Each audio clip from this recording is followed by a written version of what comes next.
नमस्कार दोस्तों, मैं Parasnath live I study IAS में आपका स्वागत है। आज हम लोग राजा महेंद्र प्रताप सिंह राज्य विश्वविद्यालय अलीगढ़ के बीएड थर्ड सेमेस्टर एग्जाम 2023 जो 14 दिसंबर 2023 से एग्जाम होने जा रहा है, उसके लिए पेपर 301 अर्थात ज्ञान एवं पाठ्यक्रम या नॉलेज एंड करिकुलम का यूनिट 3 ज्ञान के प्रसारण के लिए संगठनात्मक वातावरण का प्रैक्टिस सेट 5 हल करेंगे।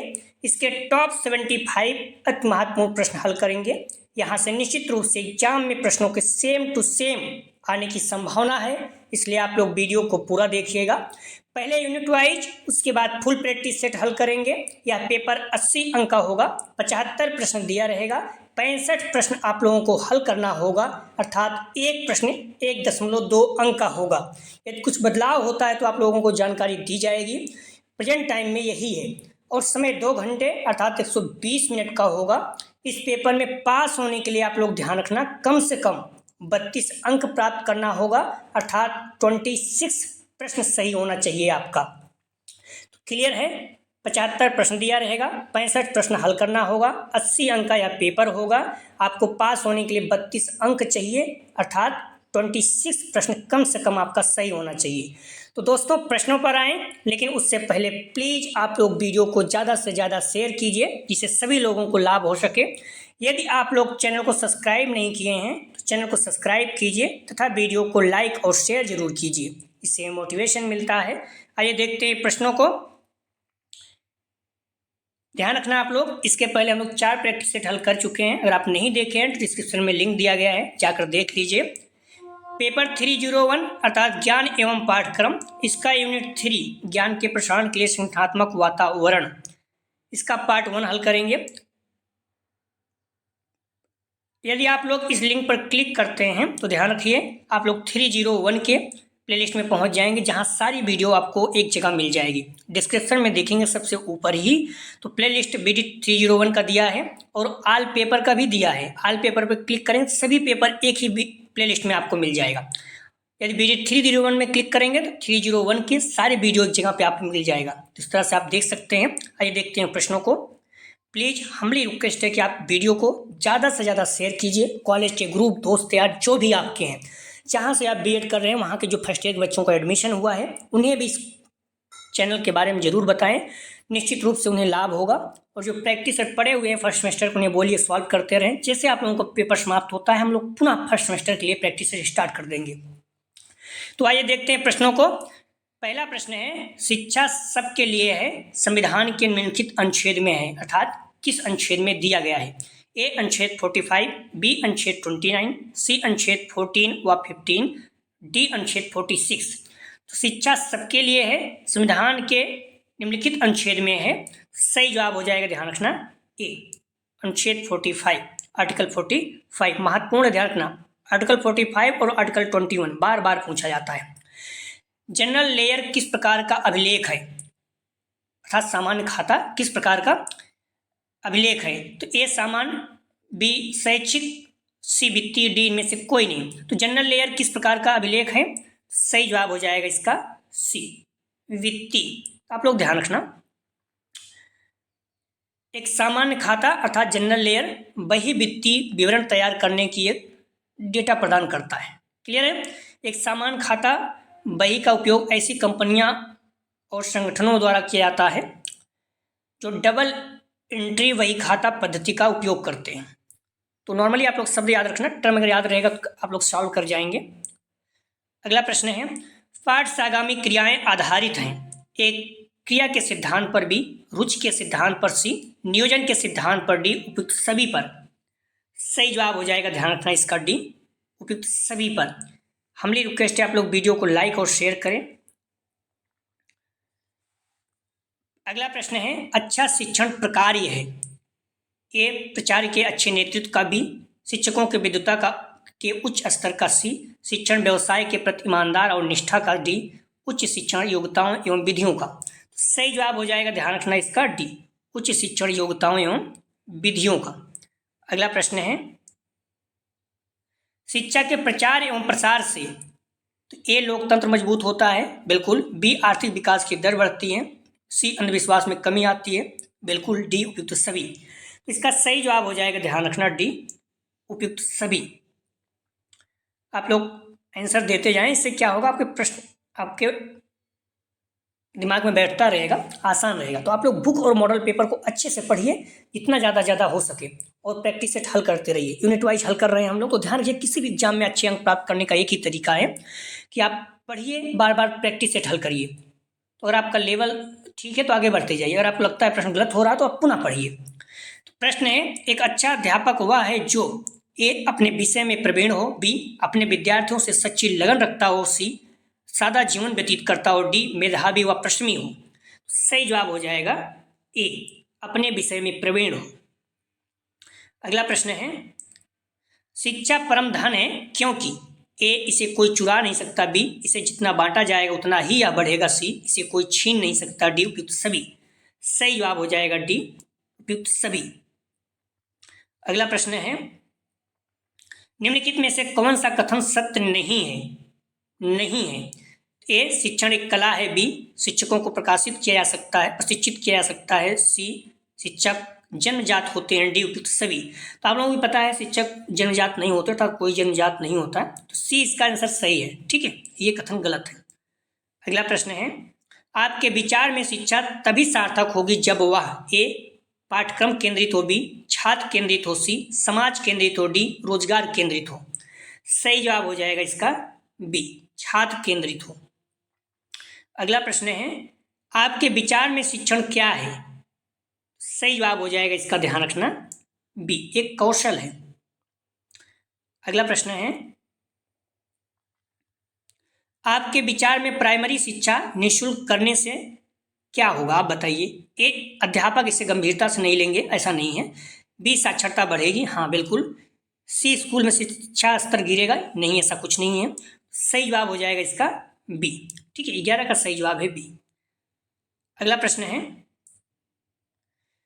शिक्षक की योग्यता एवं आचरण का सबसे अच्छा मूल्यांकन करते हैं। सही जवाब हो जाएगा 12 का, ध्यान रखना, सी उसके शिष्य। अगला प्रश्न है, आपके विचार में शिक्षा का उद्देश्य होना चाहिए। सही जवाब हो जाएगा 13 का, ध्यान रखना, ए बालकों का सर्वांगीण विकास। अगला प्रश्न है, स्कूलों में पर्यावरण शिक्षा आवश्यक है। ए छात्रों में पर्यावरण चेतना जगाने के लिए, बी पर्यावरणविदों का मनोबल बढ़ाने के लिए, सी पर्यावरण का ज्ञान देकर छात्रों को विद्वान बनाने के लिए, डी उपयुक्त सभी के लिए।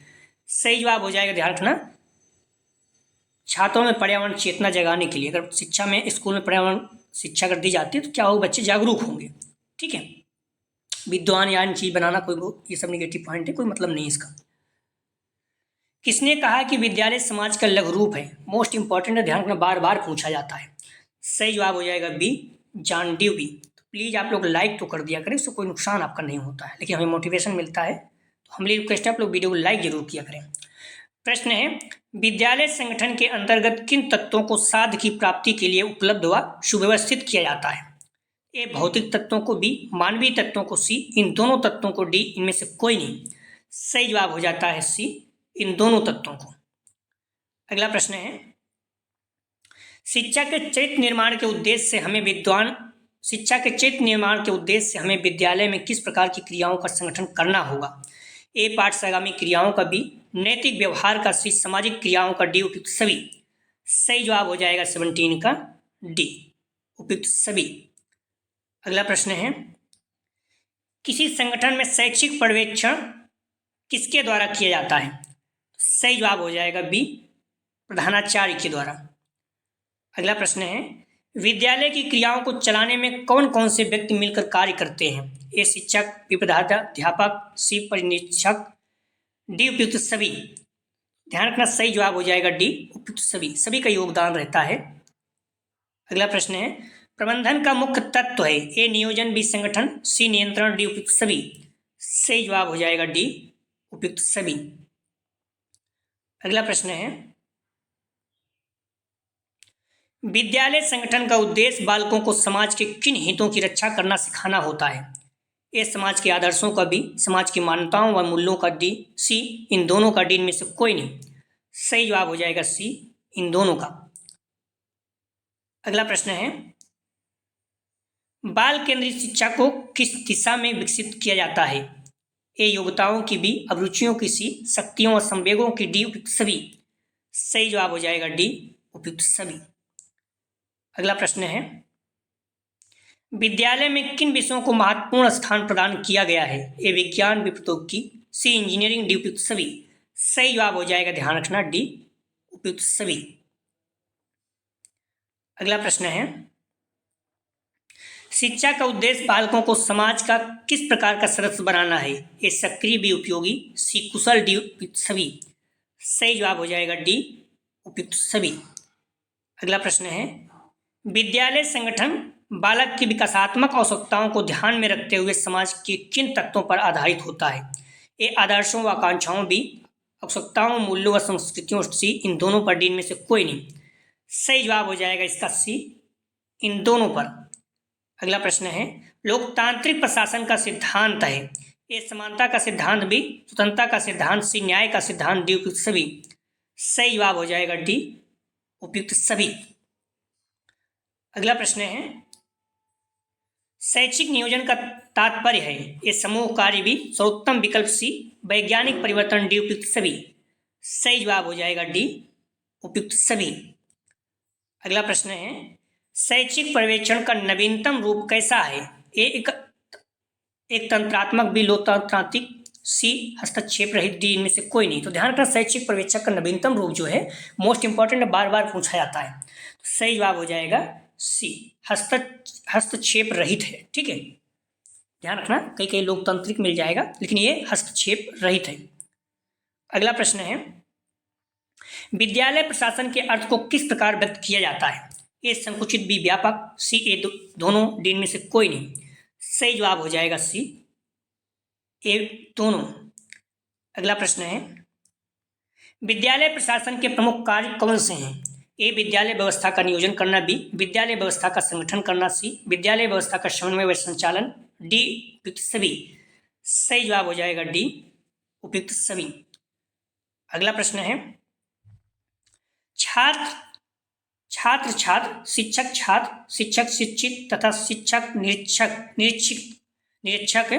छात्र शिक्षक तथा शिक्षक निरीक्षक के संबंधों को कौन संतुलित करता है?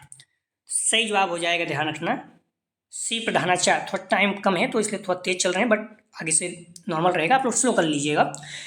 प्रश्न है, शेर बच्चे की स्काउट आयु कितनी होती है? शेर बच्चे की, स्काउट गाइड से जुड़ा हुआ प्रश्न है। सही जवाब हो जाएगा ए 7 से 11 वर्ष, कहीं 7 से 12 वर्ष दिया रहेगा, आप लोग कंफ्यूज नहीं होना। अगला प्रश्न है, पाठ से आगामी क्रियाओं के अंतर्गत किन क्रियाओं को महत्व दिया जाता है? ए वाद विवाद, सी नाटक, बी नाटक, सी खेल कूद, डी उपयुक्त सभी। पाठ से आगामी क्रियाओं के अंतर्गत सही जवाब हो जाएगा, ध्यान रखना, डी उपयुक्त सभी। अगला प्रश्न है, एच.सी. मैकोन ने अतिरिक्त पाठ्यक्रम क्रियाओं के विकास के कितने स्तर बताए हैं? सही जवाब हो जाएगा, ध्यान रखना, इसका बी 3। अगला प्रश्न है, पाठ से आगामी क्रियाओं के मुख्य उद्देश्य क्या है? ए विद्यालय के शैक्षिक कार्यक्रमों को उन्नतशील बनाना, बी छात्रों में शासन उत्पन्न करना, सी बालकों के श्रवण के विकास में योगदान देना, डी उपयुक्त सभी। सही जवाब हो जाएगा डी उपयुक्त सभी। अगला प्रश्न है, शरीर किन क्रियाओं से हष्टपुष्ट होता है? ए ड्रिल, बी व्यायाम, सी खेल कूद, डी उपयुक्त सभी। सही जवाब हो जाएगा डी उपयुक्त सभी। अगला प्रश्न है, स्काउटिंग के जन्मदाता कौन है?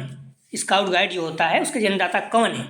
सही जवाब हो जाएगा, ध्यान रखना, most important, Robert Baden Powell याद रखना नाम वर्ष। अगला प्रश्न है, संगीत संबंधी पाठ से आगामी क्रियाएं कौन सी होती हैं?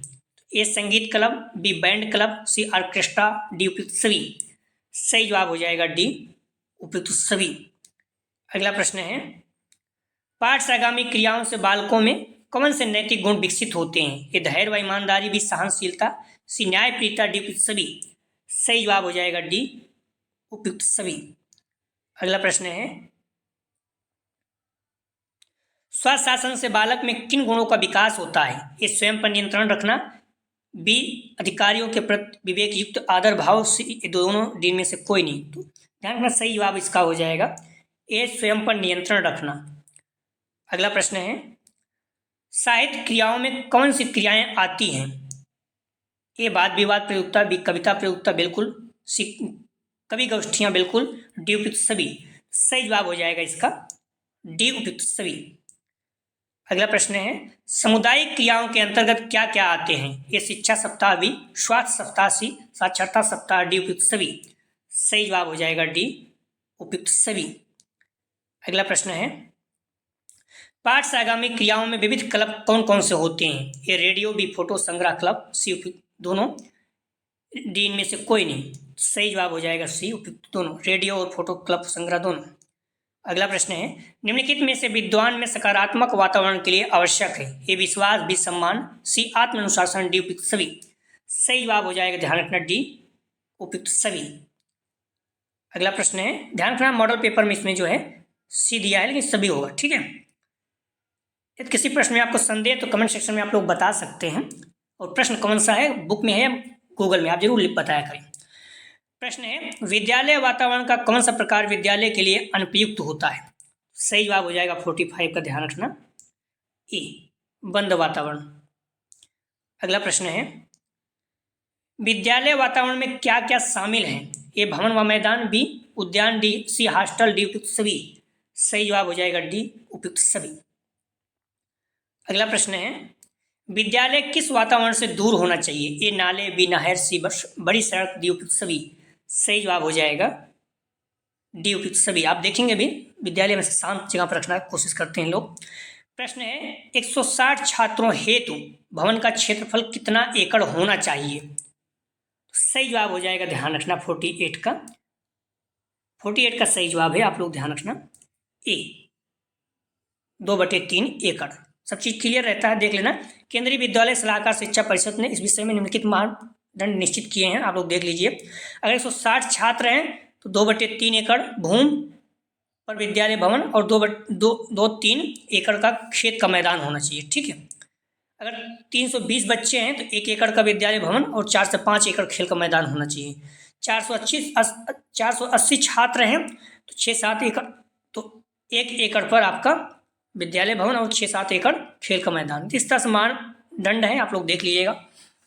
विद्यालय प्लांट अथवा वातावरण के आवश्यक तत्व है।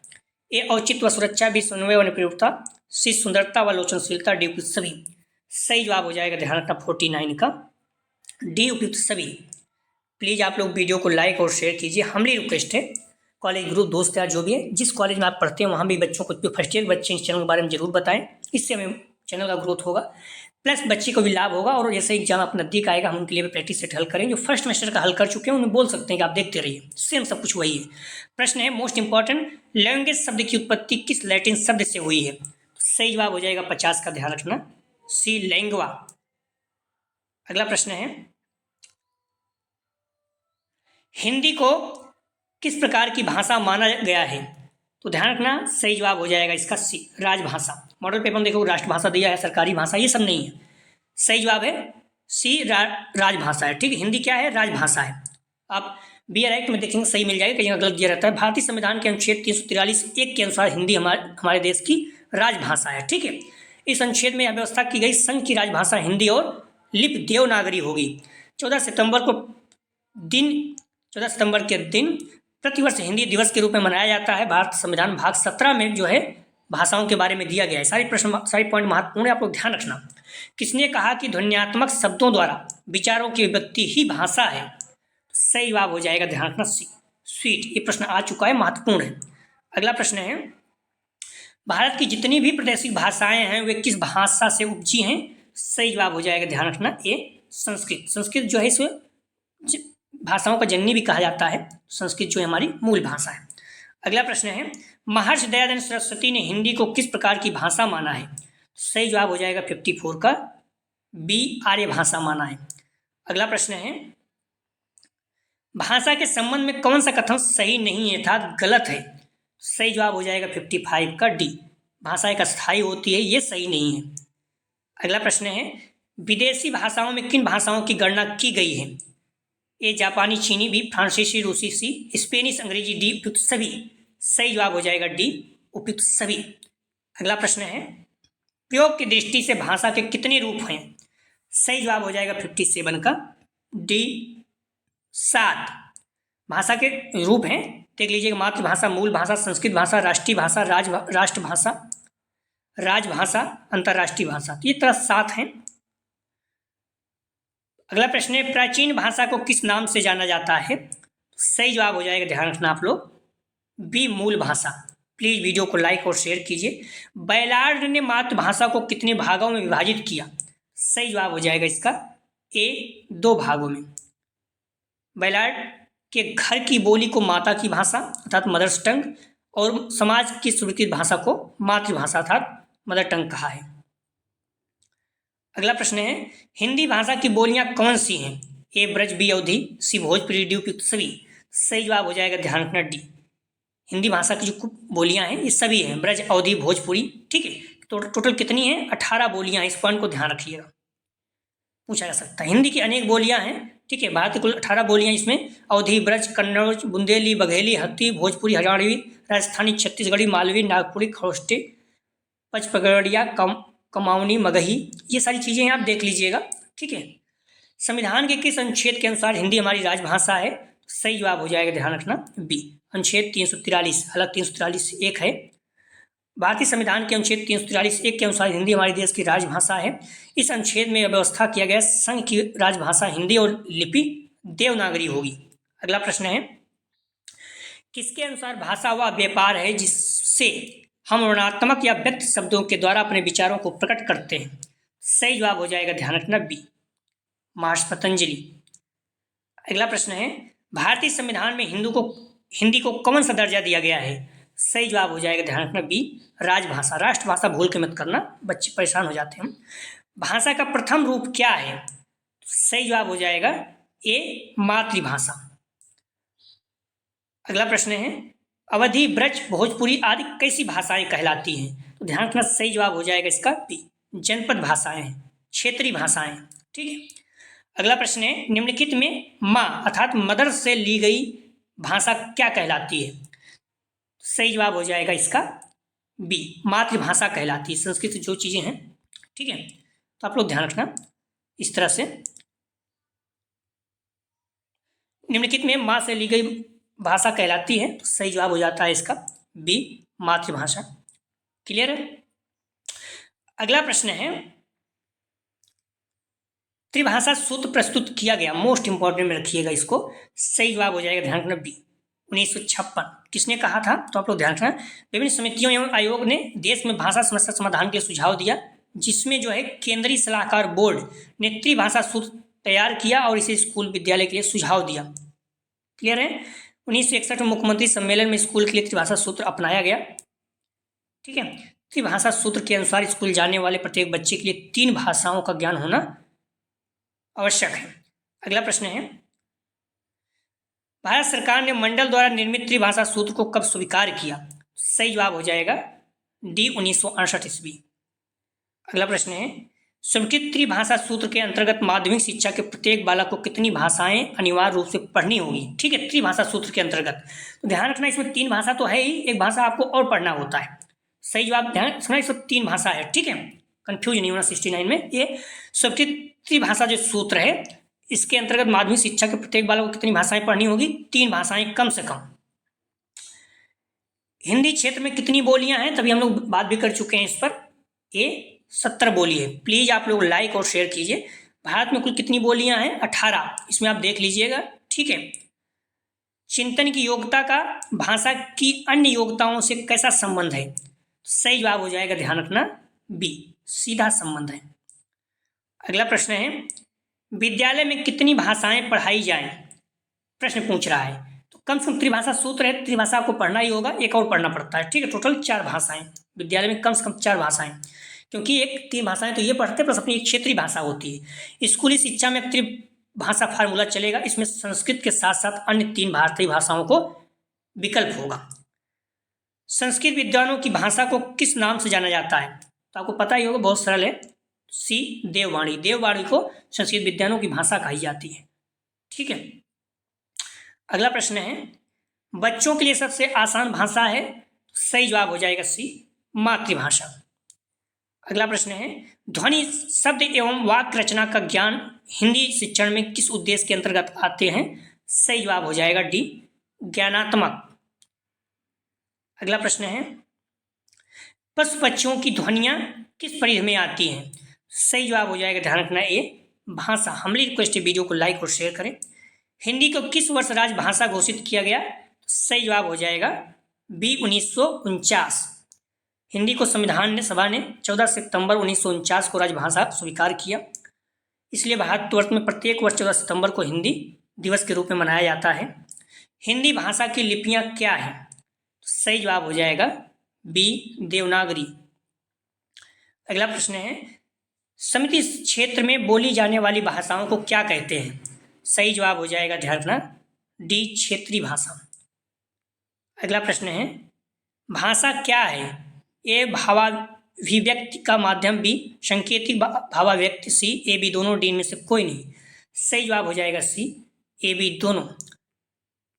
तो आप लोग ध्यान रखना, आगे जो हम लोग सॉल्व करेंगे अगला टेस्ट 301 का ही यूनिट 3 का ज्ञान के प्रसारण के लिए संज्ञानात्मक, इसका पार्ट 2 हल करेंगे। क्लियर है? हम लोग अभी पार्ट 1 हल किए हैं। तो आप लोग बुक मॉडल पेपर को अच्छे से पढ़ते रहिए, अपने आप पे विश्वास रखिए, आप लोगों के बहुत अच्छे अंक आएंगे। बस प्रैक्टिस सेट आप लोग बार बार हल करिए, जो पढ़िए प्रैक्टिस सेट जरूर हल कीजिए। उससे क्या लेवल पता चलेगा आप तैयारी हुई है कि नहीं, नया हुआ फिर से तैयार कीजिए, टाइम है। दोस्तों, डिस्क्रिप्शन और कमेंट सेक्शन दोनों जगह पर व्हाट्सएप ग्रुप, टेलीग्राम ग्रुप का लिंक दिया गया है, आप लोग ज्वाइन कर लीजिए। इससे क्या होगा, आपको नोटिफिकेशन प्राप्त होता रहेगा। तो प्लीज़ आप लोग वीडियो को लाइक और शेयर कीजिए, जिससे सभी लोगों को लाभ हो सके। अपने कॉलेज ग्रुप, दोस्त या जो भी है, हर किसी को शेयर कीजिए। वीडियो देखने के लिए धन्यवाद दोस्तों।